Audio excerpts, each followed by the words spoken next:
So when I was a wee lad, I used to be of the philosophy that whoever works the absolute hardest would end up getting the promotion, would end up getting that raise, and would eventually, all in all, be successful in life. And I was completely and utterly wrong in that.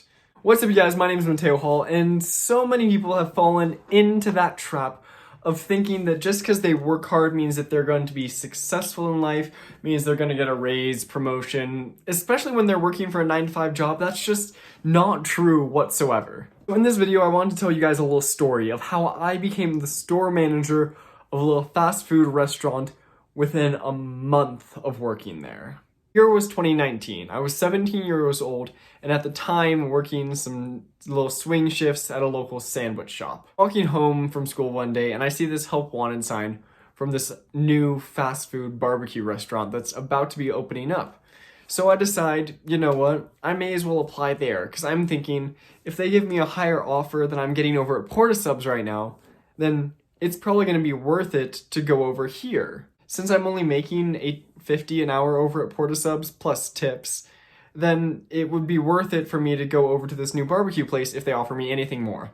So I send in an email and ask for an interview, and lo and behold, I'm able to get one. I go in, I interview with the owner, and I'm pretty much hired on the spot.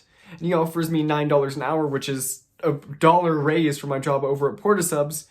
So I work at both of them for a while.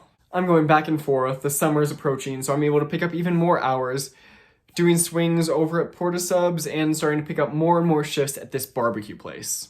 I'm in the first batch of people that he hires there, and I learn everything. I don't just learn cashier, I don't just learn back end, I learn how to do everything in that store, and I'm really excited.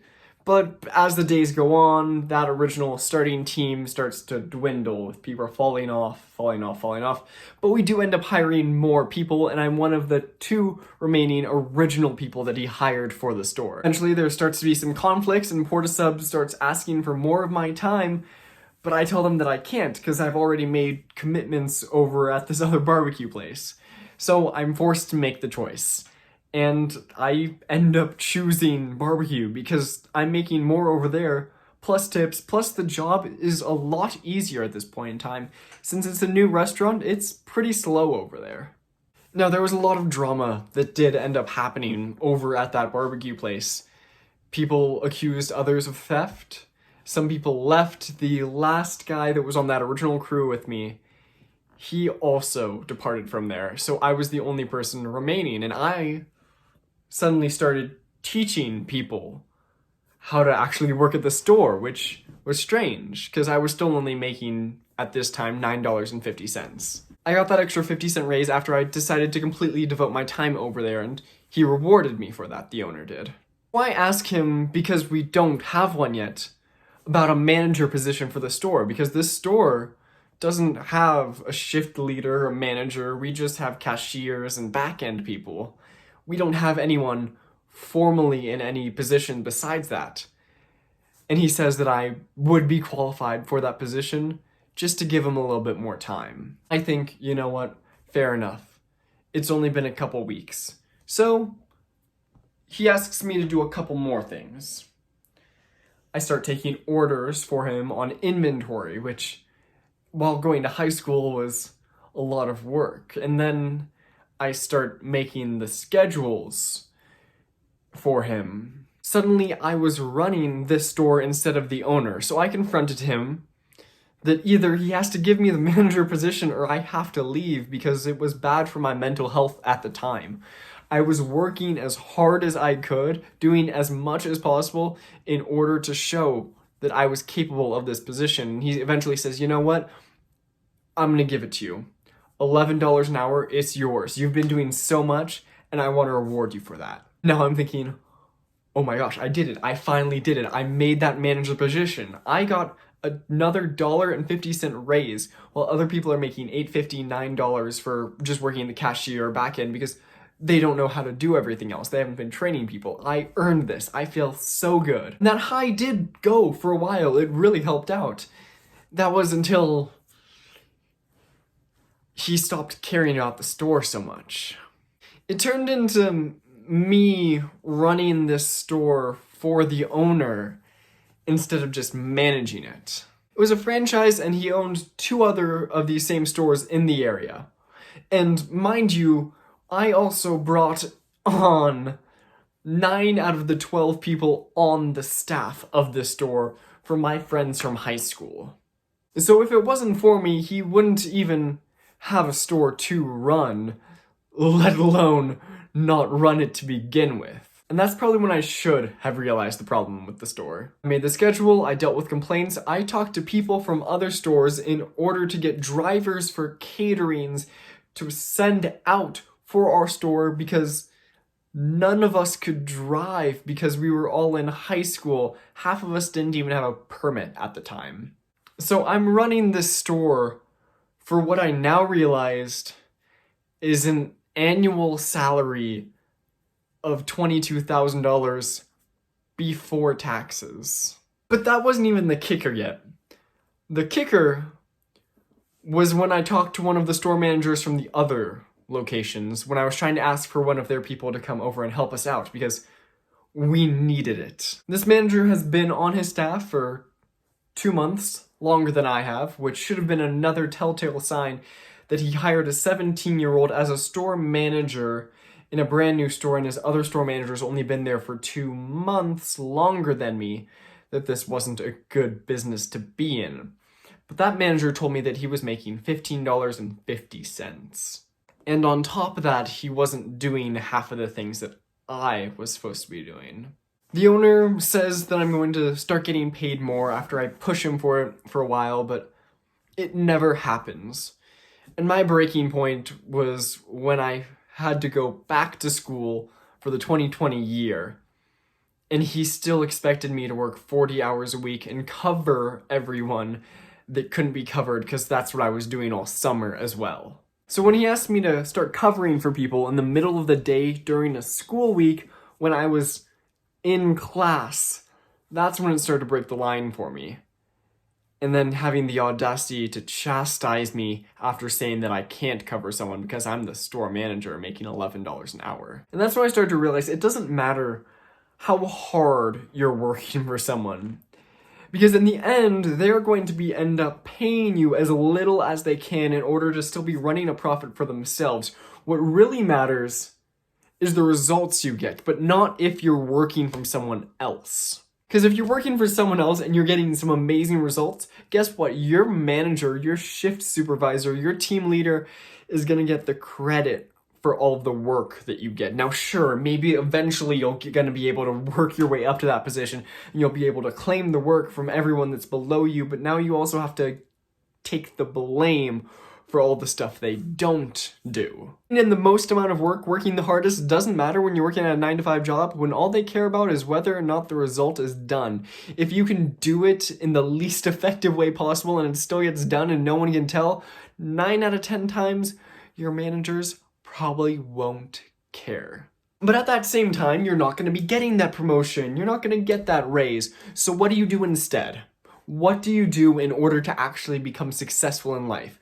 You need to start working for yourself. Be your own boss, make your own results. When you own a business, when you become something like a real estate agent, when you start working for your own time, that is when you start making more money. That is when it matters how many hours you put in. That is when you start to realize that it's about getting results, not about working so hard. I could be the hardest working real estate agent in my office, but if I don't get any results, then I'm not getting a sale. I'm not making $1. When I was working over at this barbecue place, I was putting in at least 40 hours every single week. And sure, I got that overtime, which translates to time and a half. Congratulations, you get paid for working more, but what does it really mean to me? Nothing.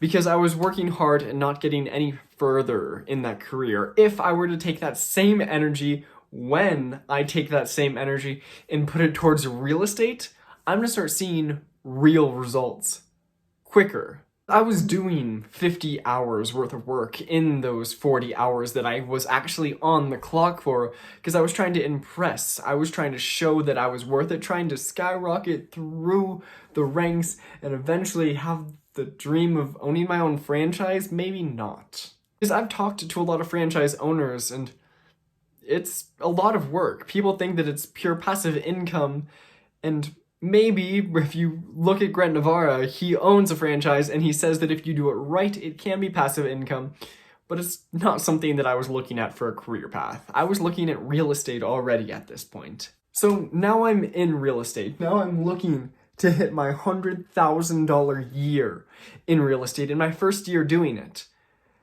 And how am I going to do it? Not by working harder than everyone else, because there's probably some people out there that can work harder than me, but by working smarter than the average real estate agent, by going out and doing more work than people are willing to in the right places in order to get results. I guess that's the danger of why people are so scared of sales or commission-based jobs, is because they're used to putting in that simple 9 to 5, I go in, clock in, do the bare necessity that's needed of me, and clock out. Well, if you go in on something that's commission-based, if you go in and do the bare minimum that's needed from you, you might not make a sale, and guess what? If you don't make a sale, you might not be paying rent that month. You know, the fastest way to get results is to put yourself in a situation where you can't live if you don't get the results. I heard this quote a while back for someone that's starting up a business to don't ever start working for Uber or Lyft or Grubhub or anything when you start a business.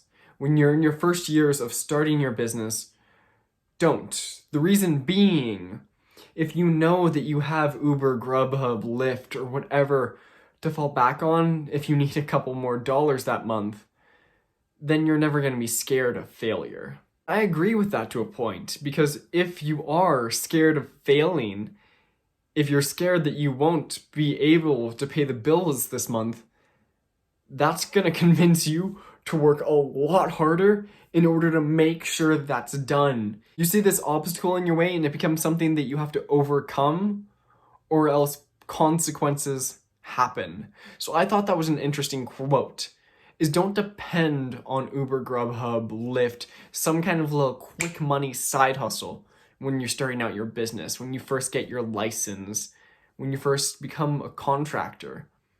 Because then that's going to tell you, hey, you have something to fall back on. No. Keep your eye on the prize and work on your business as much as you can for as long as you can. Don't end up working for someone else, because then you're going to end up putting in hours and hours and hours for someone that's going to pay you the bare minimum. Unless, of course, that sounds comfortable to you. If you're okay with being average, if you're okay with living your 9 to 5 job and being able to go home and watch Netflix, retire at 65 and a half, go for it. But if you want to be beyond average, if you want to be better than average, then subscribe to this channel if you haven't already.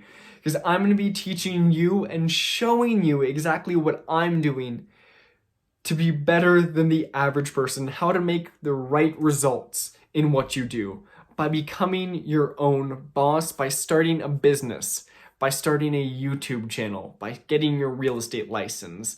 I'm following you and you're following me on a financial journey together, building up from literally nothing when I was 18 years old to over a $12,000 portfolio in net value right now. If you haven't already, check the description down below. Get an entirely free stock from Robinhood just for signing up from the platform. And I believe that Webull is still holding their promotion that if you deposit $100 on the platform, you get several free stocks, some of which are valued up to $1,600.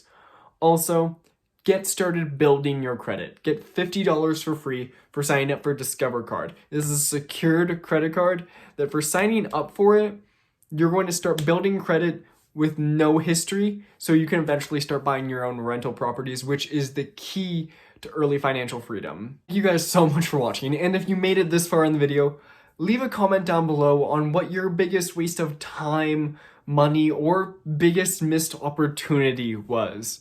I really do love hearing from you guys and what you have to say in the comments. So, I'll see you in the next one until we continue our financial journeys.